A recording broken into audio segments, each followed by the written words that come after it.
I spy with my little eye Democrats threatening our republic. As the Mueller investigation into Roger Stone's niece's lemonade stand from 1996 enters into its fifth decade, the White House is finally pushing back.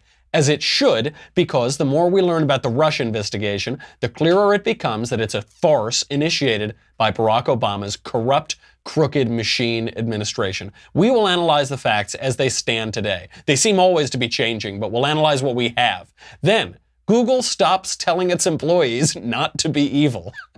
We're going to analyze what that means for conservatives. Starbucks goes full homeless shanty, what that says about our culture, and the incredible stories of American soldiers escaping Nazi-occupied France on this day in history. And if we have time, we'll talk about the royal wedding. Gosh, it was awful. I'm Michael Knowles. This is The Michael Knowles Show.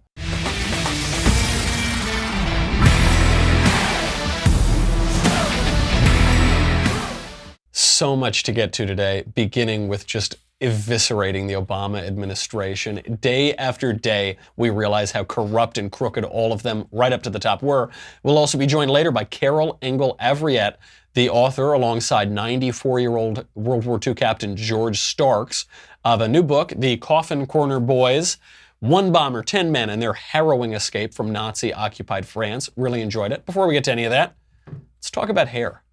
Let's talk about hair. You know, I'll tell you guys, I love Keeps. Keeps is a great product, a wonderful sponsor of the show. They help keep the lights on. They help keep hair on your head. I am not exactly a giant Adonis of a man, you know. I'm a relatively moderate-sized fella. I never played on the football team or anything like that. But I was always not doing so terrible with the ladies because I have big, poofy, thick hair. You gotta keep your hair. It's designed for guys. Keeps. For guys who want to stop hair loss with their scientific and affordable approach, managed entirely on Keeps.com. Keeps is the easiest way to stop hair loss before it's too late.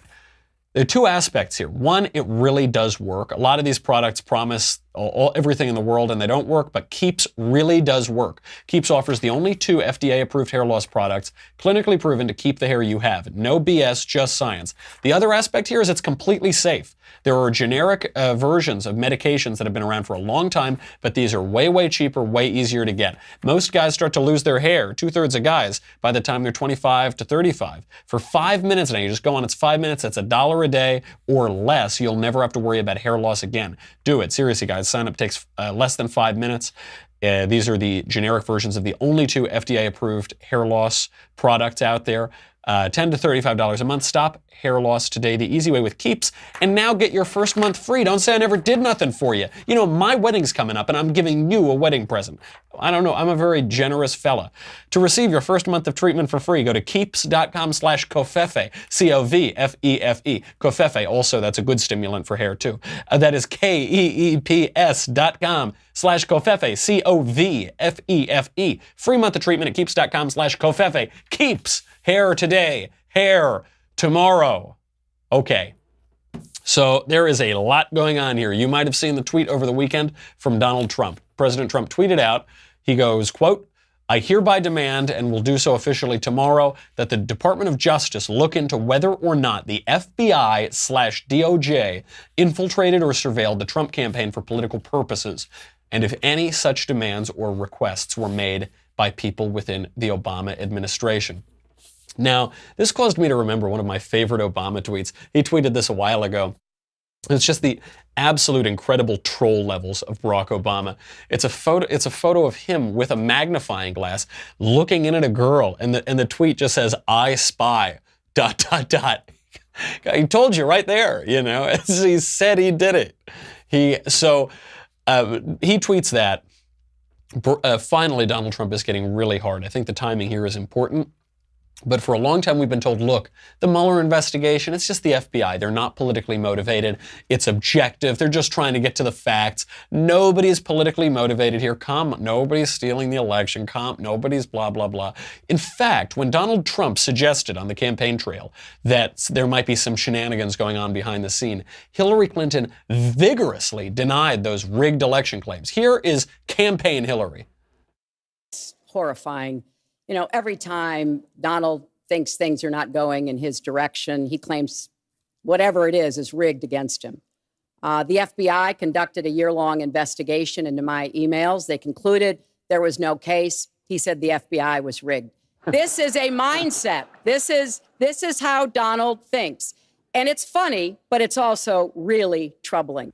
Really troubling, terrifying, horrifying. By the way, we'll get into how the FBI handled Hillary versus how the FBI handled Donald Trump, because it is night and day.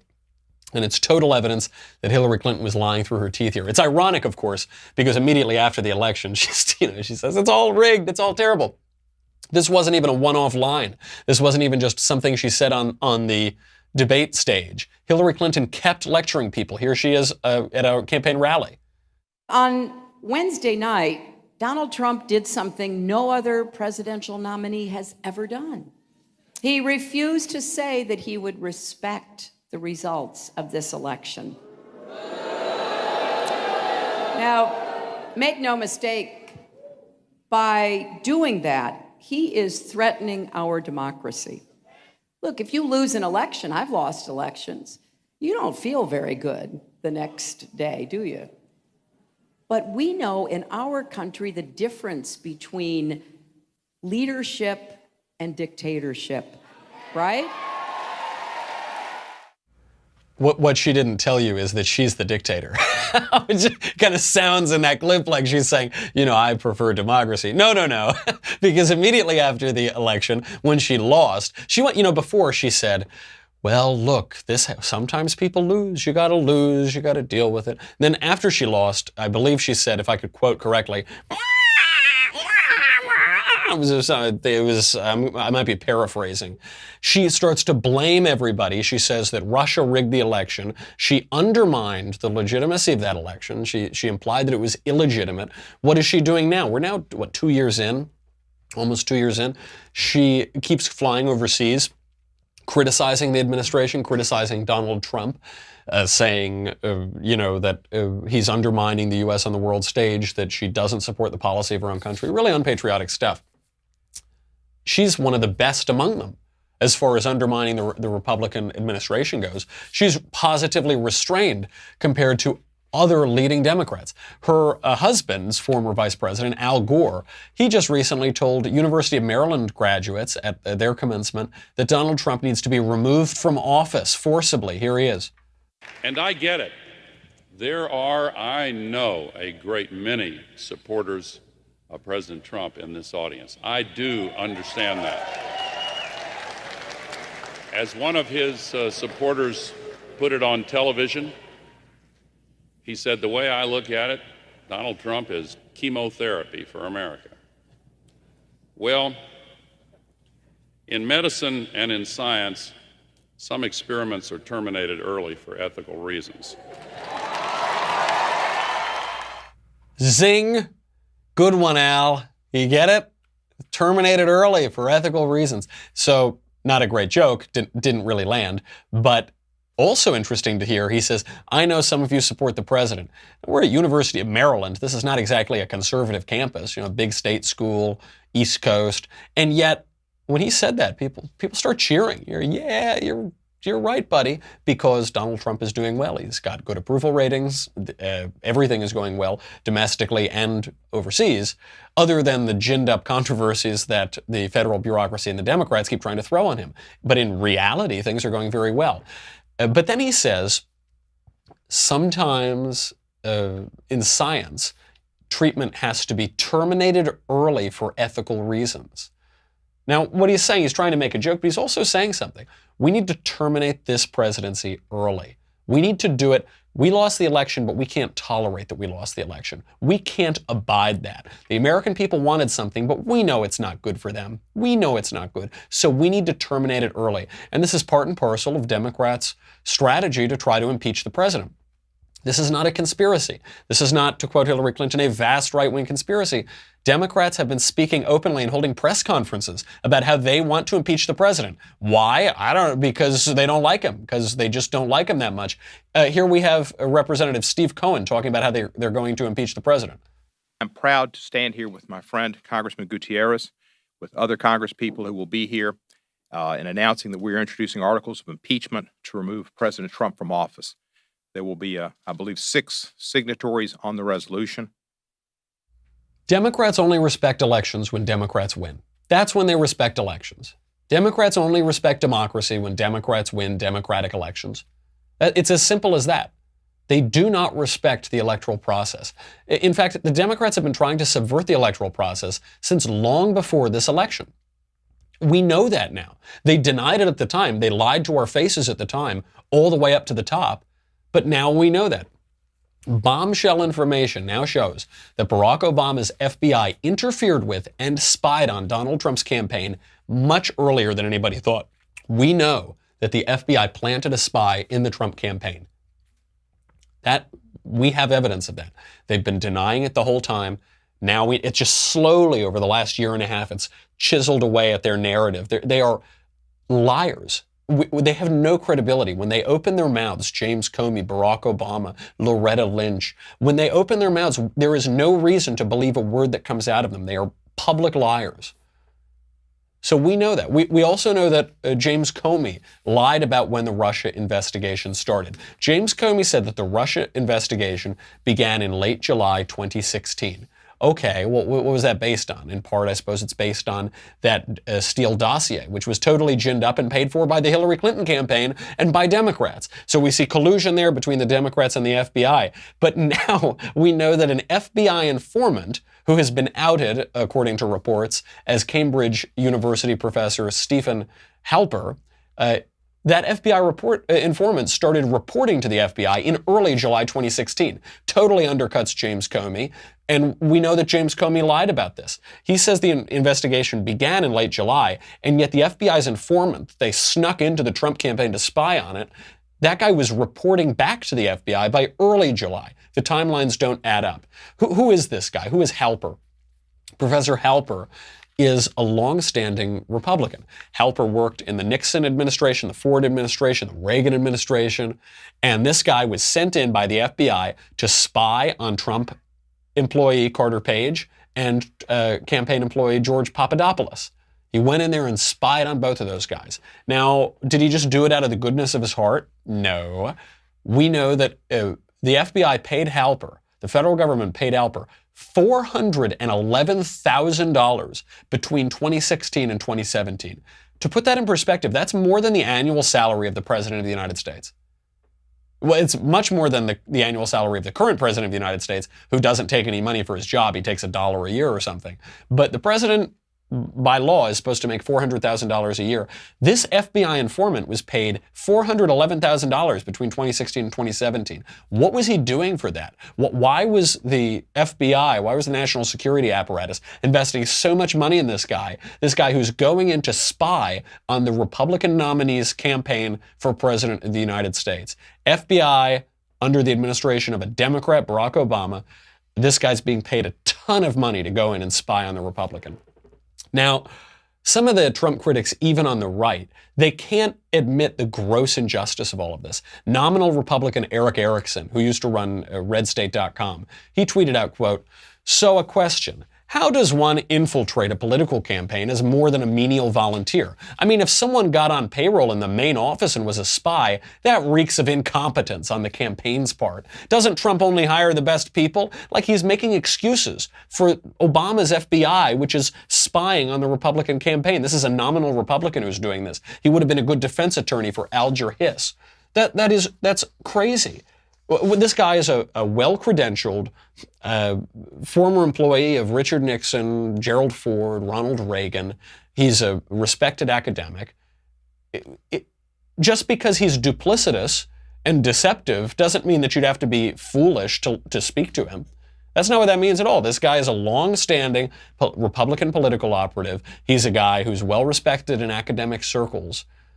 I don't think it's crazy to let that guy in and have some meetings with him. Well, you don't have to be a bumbling idiot to do that. The story here is not on the incompetence of the Trump campaign. This guy was a 3-time White House staffer. What the story is here is on the duplicity and the deception of Barack Obama's national security apparatus and Barack Obama's investigative agencies. So we know at this point, it's just a side note, we know because the anti-Trump stuff is crazy. It's craziest from the people on the right because it totally misses the point. absolutely misses the point. When you've got these egregious crimes being committed by the left and by the federal bureaucracy, and they say, yeah, but you know, Trump, he's a dummy, isn't he? Like, guys, what are you talking about? What are you talking about? The Democrats and the federal bureaucracy are trying to undermine the duly elected conservative Republican president of the United States, and you're taking their side? Are you kidding me? So we know the official story is BS. James Comey lied. John Brennan lied. Not just Comey, the FBI director, John Brennan, CIA director for Barack Obama. John Brennan, by the way, Barack Obama's CIA director who voted for the Communist Party nominee for president in 1976. Somehow, under Barack Obama, this guy gets to be in charge of the CIA. We could do a whole show on talk about incompetence or nefarious motives. So John Brennan, Barack Obama's CIA director, he knows that he lied and he's getting nervous. He tweets this out today. He tweets, quote, Senator McConnell and Speaker Ryan, if Mr. Trump continues along this disastrous path, you will bear major responsibility for the harm done to our democracy. You do a great disservice to our nation and the Republican Party if you continue to enable Mr. Trump's self-serving actions. You getting nervous there, John? Is that what's going on? You know, because you sound like you're getting a little nervous. Why would you be getting nervous? Because John Brennan, Obama's CIA director, said that the Democrat cooked up Steele dossier was not used as the basis for the Russia investigation. He didn't know anything about it. I don't know anything about that Steele dossier, except we later found out he did know about the Steele dossier, and he talked to a lot of people about the Steele dossier, and he was spreading it all around D.C. CNN has even admitted that the FBI used the dossier as justification to begin spying on the Trump campaign. Even CNN admits that. When CNN admits something damaging to Democrats, you just can't deny it anymore. It is beyond the point at which you can deny it. Now, still the timelines don't quite add up, do they? Did the investigation begin in late July? Did it begin in early July? It looks like it began at both times. Some people gave the go-ahead here. Some people gave the go-ahead here. It doesn't really matter. Because now, mark my words, what Democrats are going to try to do is say, well, the Republicans are saying it began at two different times, and so that doesn't add up. The fact that you can point to two different times when it officially began, and the official statements of Obama administration employees saying, oh, it began here, it began here, it began here, what it really points out is that, broadly speaking, the Obama administration was determined to help Hillary Clinton and hurt Donald Trump. How are they going to do it? They're going to send in spies to the Trump campaign. They'll do that. That's one way. And then, oh, okay, we got this dossier that Hillary funded. Okay, we're going to use that. But we're going to get him. We're going to go get him. Because that's how Barack Obama used his government. Barack Obama, I know this. I'm a member of an organization that was targeted by Barack Obama's IRS, a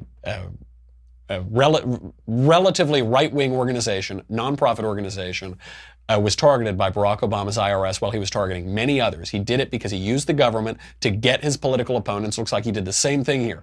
Bill Clinton met with then Attorney General Loretta Lynch on her airplane while that plane was parked at the Phoenix tarmac. Walks on the plane. Later they say, oh, we were just talking about our grandkids. So really, the former president met with the sitting attorney general who's about to investigate his wife for deleting federal records and mishandling classified material. You guys were just talking about your grandchildren, right? That's what you were doing. Oh, they're good. Okay. Anything else we're going to talk? No, I guess not. Okay, walks off the plane. No way. When that meeting leaked, because they tried to hide it from the public, when that meeting leaked, the FBI scrambled to identify and punish the source of the leak. That's according to another leak that came out last December. And a leak not reported by the right-wing press, that was even reported by Newsweek. We know that happened. James Comey admits that he exonerated Hillary Clinton before the FBI interviewed her. He admits that in his new book. Not a conspiracy. He's had to admit it because the facts did not match his narrative. How about the first draft of his letter exonerating Hillary Clinton? The first draft of that accused her of gross negligence because obviously she was grossly negligent. She mishandled a ton of classified material and then she bleached all of the materials.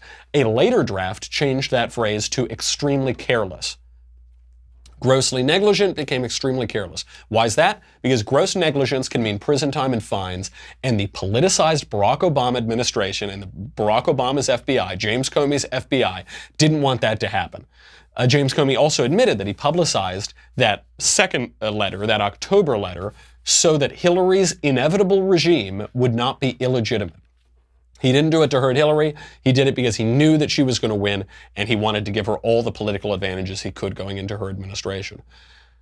That is the Obama FBI, the Obama DOJ. We know that Hillary Clinton mishandled emails. We don't know what kind of graft she was covering up because she wiped her servers. She destroyed federal records with bleach bit. And we know from Peter Strzok, that FBI official, we know from his texts that a redacted source writes, quote, the White House is running this. The White House is running this with regard to investigations in Donald Trump. We have it in those texts. Ari Fleischer tweeted it out today, the former press secretary for George W. Bush, tweeted out, hey, how come no one's talking about this? The FBI said the White House is running this investigation.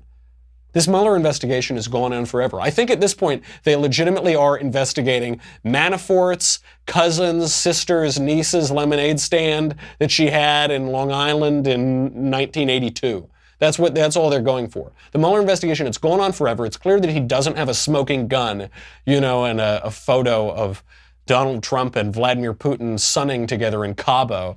The satire website Resistance Hole ran a headline. They said, boom, we've got you, Donald Trump. A 13th century tapestry from Franciscan monks shows Trump and Putin colluding together. So, that's what they're going on.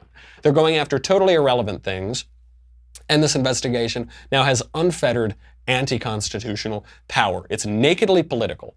There's no more pretense that this is unbiased, that it's nonpartisan. It's just about law and order and patriotism. That's what we've been told. It is nakedly political. It always has been. Everything relating to Barack Obama is nakedly political. He's never done anything that isn't politics.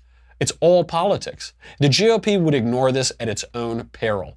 We cannot abide this fiction anymore that this is, that's unbiased. Oh, that's okay. They've been gunning for the Republican nominee since before he was the Republican nominee, or right around the time that he was. They've been gunning for him. They've been using every excuse in the book. It's nakedly political, and we need to fight back.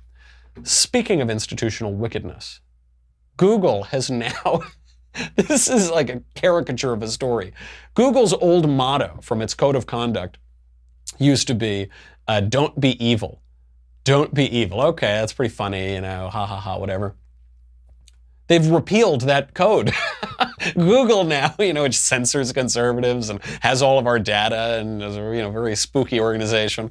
They now don't say don't be evil. They've replaced don't be evil with do the right thing. Okay, you think, what's the big deal? That tells us a lot. Don't be evil, very simple. They had it for its entire existence, decades of existence. Then do the right thing, Do the right thing is much more Machiavellian. Do the right thing is, because what do the right thing says implicitly is that sometimes evil things maybe can be good. It's a sort of situational ethics. Don't be evil. They thought that don't be evil didn't get at what they were trying to do. It said do the right thing. Okay, maybe do the right thing means sometimes you got to break a few eggs to make an omelet, get a little bit evil. What it also says, though, is that Google is becoming more overtly SJW. Social justice warrior, overtly progressive. It's not don't be evil. It's not just be an umpire, don't do bad things. You can't just stand by now, according to them. You've got to actively push this SJW agenda, this social justice warrior agenda. And it's happening. We see it happening ourselves.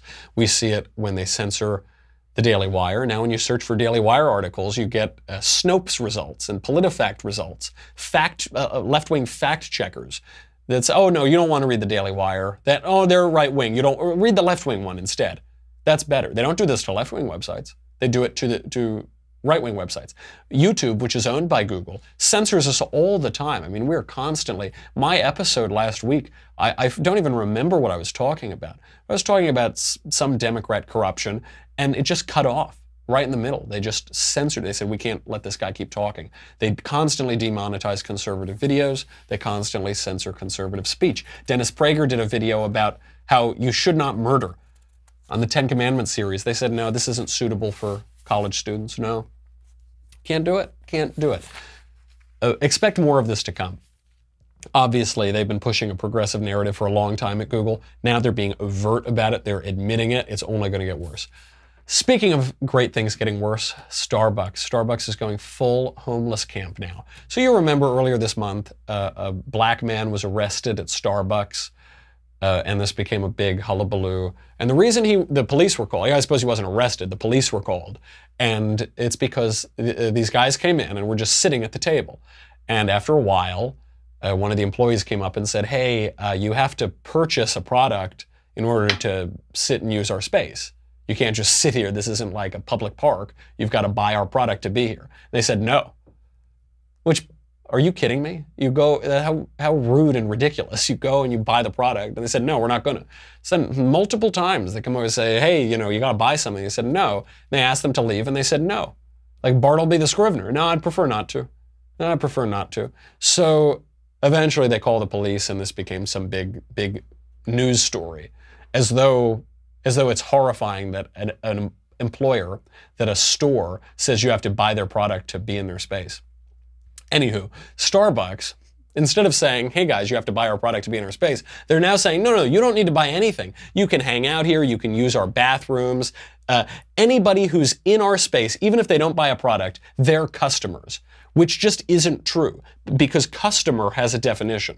Starbucks can't change the definition of a word.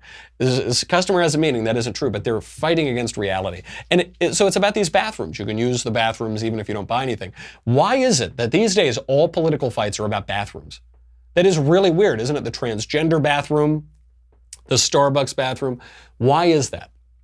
I actually think because it's about who can use which bathrooms, who gets to use it, and who decides who gets to use it. Is it the people who own the bathroom, or is it the mob? Which is it? Who decides who gets to use the bathrooms? And what we've decided is the mob does it. That's the progressive political views. The mob gets to decide who gets to use your property. The other thing is exclusiveness, because exclusiveness is now considered a bad thing. If it's a men's bathroom, that means that it's not a women's bathroom. And if it's a women's bathroom, it means it's not a men's bathroom. But some men think that they're women or very much want to be women or just are culturally influenced to dress up like women. And so they want to use the women's bathroom. But they can't use the women's bathroom because they're not women, because they're men. That became a major political fight, and Barack Obama fanned those flames. Donald Trump did not. He said, for the 5 people who are genuinely confused about your gender, keep doing what you're doing. For everyone else, stop acting like a dummy. It's this exclusiveness. Why? Well, what? You're saying I have to buy a product to use a space? That's exclusive. Some people don't have $3 for a latte, or don't, want to spend their $3 on a latte. The correct answer to that is then you don't get to use the space, because that's the price of entry. But in the modern, progressive, democratic idea of things, oh, how dare you could never say that. No, women want to go to the men's room, men want to go to the women's room. Probably more the latter. Oh, vagabonds want to use the bathroom at Starbucks and make it much worse for everybody because it'll just become a homeless camp. You have to do that. How could you say no? How could you say no? And this brings us to the final point before I bring on our guest. Speaking of exclusiveness and nice things degrading themselves, I will just talk briefly about the royal wedding. As Americans love the royal wedding, got a lot of viewership in the U.S., especially women love the royal wedding. They love it because we all like a fairy tale, and women in particular like the story of a princess marrying Prince Charming. This has always been true at all places in the world, in all cultures, forever. And now we pretend to ourselves, because of feminism, that we're not allowed to like this anymore. So Disney says, no more princesses falling in love with princes. They're gonna not, that movie Moana doesn't even have a prince. Or some of the love stories are about sisterly love now, or motherly love. They try whatever they can to resist this traditional story. And it happened at the royal wedding. The royal wedding was really awful to watch. I'm sorry to say, I think I'm the only person who's actually saying this. I bet a lot of people thought it though, which is, you're in St. George's Chapel, you're in the aristocracy, you're in the monarchy, and it opens up on Ben E. King's Stand By Me. Stand By Me at the royal wedding. And it's not that I don't like Stand By Me, that's a nice song. I also like Van Morrison and David Bowie. But I don't think that David Bowie should be played at a royal wedding, Maybe you open up with, Oh Jesus, We Adore Thee, or some Anglican hymn, So they had that aspect. Then a woman Meghan Markle, the new Duchess of Sussex, who walked down the aisle and married another man 7 years ago, till death do us part. That till death do us part turned out to be till 2 years from now do us part. So 5 years ago she was married to another man, and yet she walked down in white. I don't begrudge her her divorce. When you get married in a church that was founded by the most famous divorcee in all of history, Henry VIII, that doesn't get to be a big issue. But even the farce of it, to walk down as though it just punctures some of the magic of the fairy tale. Then when they walked out, the song that was playing was Etta James' This Little Light of Mine. Again, a lovely song, not appropriate for the English monarchy for this high church wedding. They walked out of there. Meghan has a website now on the royal page that says she's proud to be a feminist. Oh gosh, the monarchy wants to modernize. That's what all of the mainstream media are reporting, how good it is that we have a modern monarchy. Nobody wants a modern monarchy. If you modernize the monarchy, you don't make it better, you just destroy the monarchy. Because the monarchy is aristocracy. Aristocracy comes from aristos, which is Greek for the best, right? It's the best. It's supposed to elevate you. It's not supposed to reflect the people. That's democracy, demos, the people. Democracy reflects the people, the spirit of the age. Aristos represents the virtues and the best. The monarchy is supposed to be something to look up to elevate the people. If you modernize it and make it reflective of the people, you don't get a better monarchy, you just get another democracy. And it's cheap and it's weird and it's not a fairy tale. Disney is doing it, the British royal family is doing it. Both of them should stop. It's very frustrating. We've got to get to this day in history and our wonderful guest. Before we get to that, I've got to say goodbye to Facebook and YouTube. We got a really good guest today. We're going to hear about some incredible stories escaping Nazi-occupied France during World War II. But if you are on Facebook or YouTube, you got to go to dailywire.com right now. Why? Well, it's $10 a month, $100 for an annual membership. You get me. You get the Andrew Klavan Show. You get the Ben Shapiro Show. You get to ask questions in the mailbag.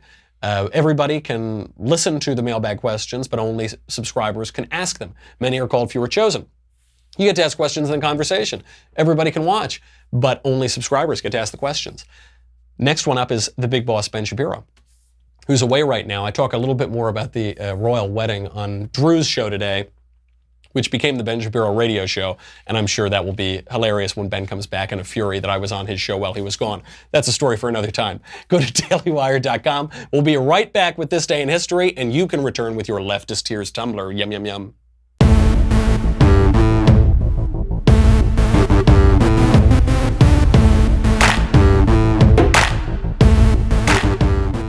On this day in history, a lot of things happened in World War II. In 1940, a special unit in Germany carried out a mission and murdered more than 1,500 hospital patients in Prussia. This was an attack to kill the unfit, those people deemed unfit by the scientifically barbaric German government and Nazi government.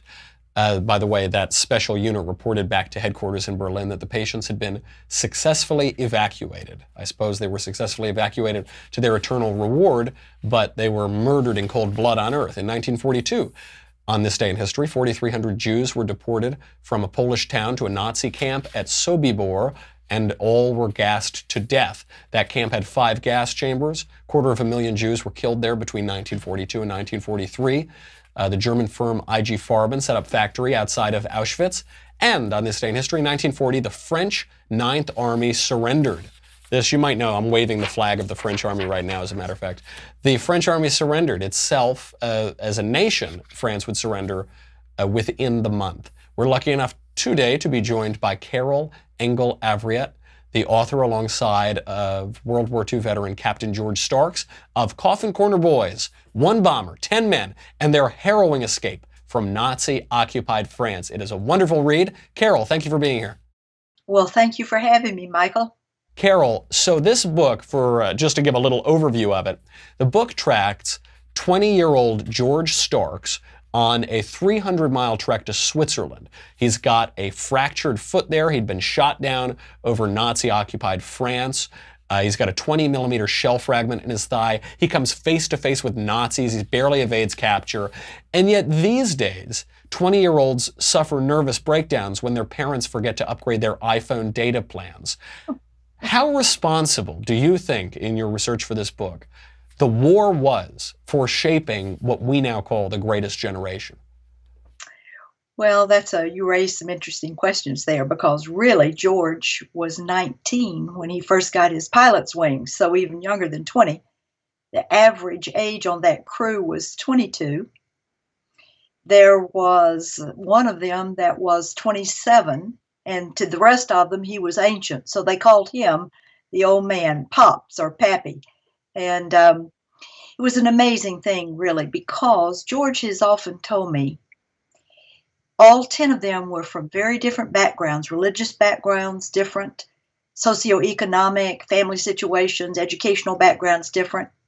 But they all had one thing in common. They were all patriots. And they all wanted to go to war to protect America. And so it's an interesting thing. And in fact, last week somebody asked me, Carol, to whom did you write this book? Well, obviously, people who enjoy reading about great heroes and World War II and all. But I have 7 grandchildren, and I actually wrote the book for them because if we don't get these stories down and recorded, we're going to lose them. And I want my young grandchildren, they're a little too young right now to read it, but I want them to know what these men really did. Well, I love that point. I'm sorry, go ahead. I just said, really they were boys. We call them men, but they were really boys when they got started. Of course, unfortunately, through the war, they grew up very quickly. So. Well, it's the stories aspect that I really like, because the stories in this book are incredible. And my grandfather was a navigator on a B-24. He bombed a lot of Nazis in the war. And so I grew up, as a kid, I grew up hearing these stories. And kids today, they don't hear these stories.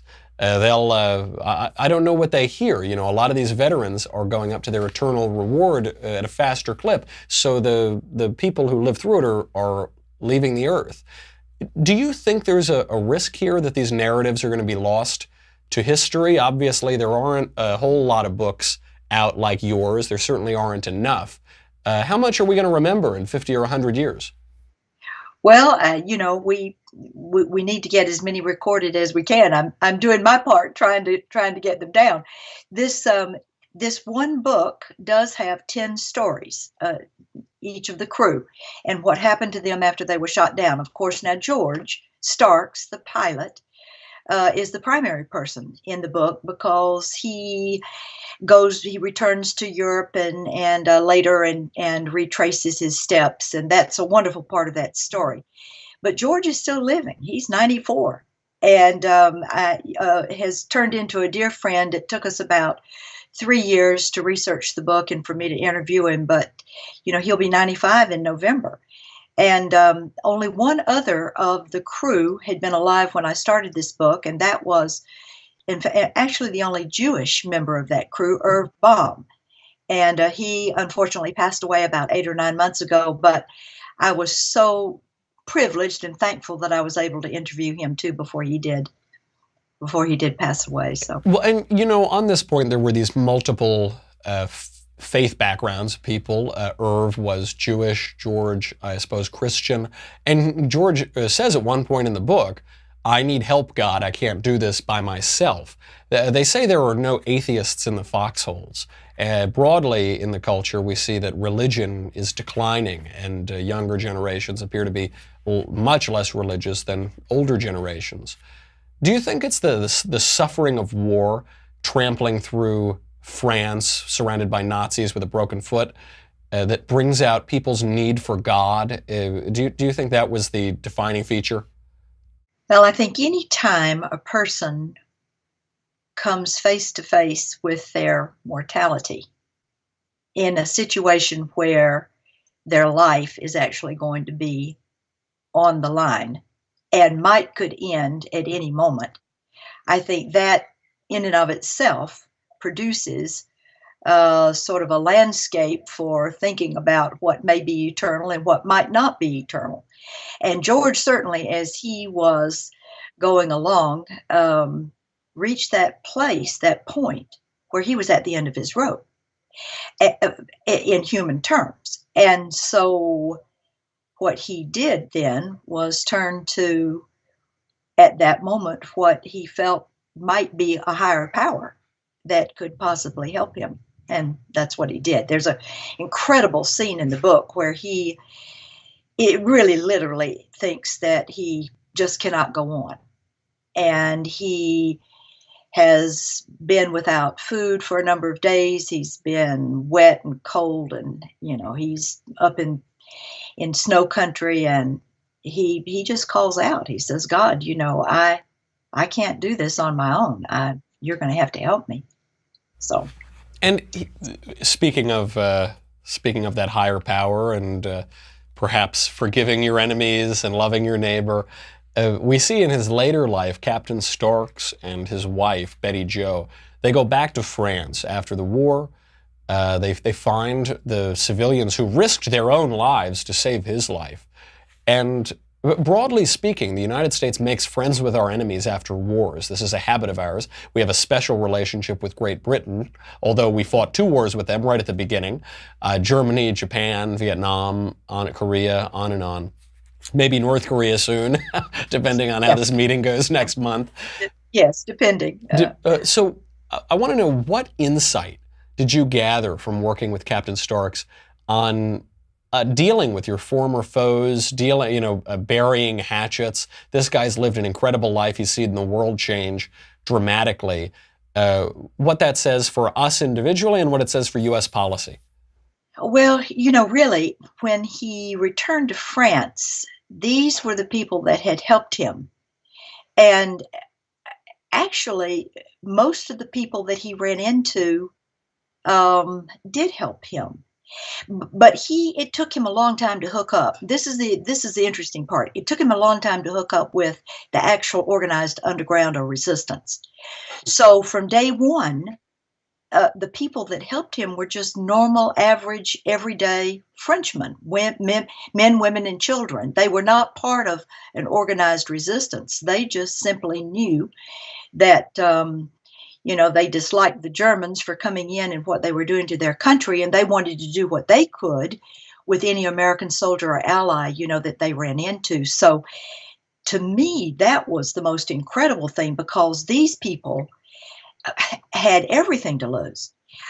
For example, the woman that he stayed with the very first night, okay, she had a little girl who was 8 or 9 years old. Her husband at that time was a POW, Polish POW with the Germans. And had she been caught, there is no question but what she would have been executed, and probably her daughter as well, at the very least sent to a concentration camp. I mean, when they caught, as I think you write in the book, when they caught people who were housing runaway American soldiers, men, women, and children, they'd pull them out and they'd shoot them in the head. Right, exactly. So when George was shot down, and in this 300-mile trek to freedom in Switzerland, he vowed 2 things to himself. Number one, that if he made it, if he lived through the experience and got back to the States, he would never lose touch with his crew again as long as he lived.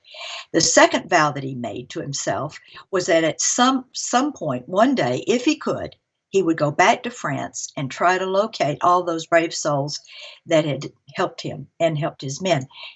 And he lived to do both of those things. It's an amazing story. It's a really amazing story. And the book achieves something which I think is really incredible. It really almost makes you like the French. I don't know that I could even say it on this show, but it really does. I apologize for my French Army flag joke. The book is Coffin Corner Boys. It's by Carol Engel Everett alongside Captain George Starks. It's a really engrossing read, really enjoyable, and tells a story that is quickly being forgotten. So read it so you don't forget it. Go get the book, Coffin Corner Boys. Carol, thank you so much for being here. Thank you so much, Michael. Good to be with you today. God bless. You too. So that was, wow, it's a really fascinating to talk to her, and a really fascinating book. That's our show. So go read the book. We can talk about it tomorrow. You come back tomorrow, we'll talk about it. Listen, guys, I'm like getting ready for my bachelor party. I'm getting ready to get married soon. We are, send those good vibes, man. Thoughts and prayers, I can take them. And I will see you tomorrow. Get your mailbag questions in. I'm Michael Knowles. This is The Michael Knowles Show.